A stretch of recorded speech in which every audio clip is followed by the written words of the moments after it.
So with that, I will take your questions today. Here in our new media seat today, we have Jack Posobiec, who joined us in Anchorage, Alaska last week. Jack, thanks for being here. Why don't you kick us off?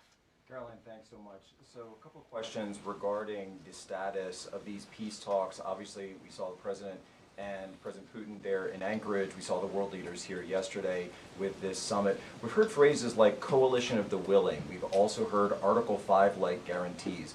When it comes to the security guarantees, what is the current status of that? I know the President earlier today mentioned boots on the ground would be UK, France, Germany possibly, but unequivocally said no U.S. troops on the ground, but U.S. coordination. Can you elaborate on that, and what would the red lines be? Sure. Well, you got to the heart of what I was going to say to all of you today on security guarantees, which is the President has definitively stated U.S. boots will not be on the ground in Ukraine, but we can certainly help in the coordination and perhaps provide other means of security guarantees to our European allies. The President understands security guarantees are crucially important to ensure a lasting peace, and he has directed his national security team to coordinate with our friends in Europe and also to continue to cooperate and discuss these matters with Ukraine and Russia as well.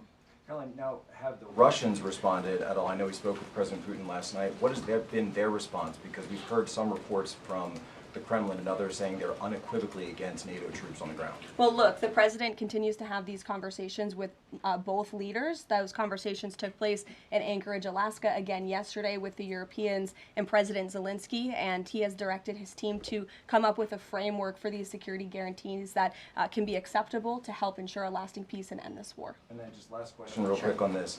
Regarding some of the funding, we're hearing questions about another round of weapon sales or possibly a round of U.S. purchases of Ukrainian drones.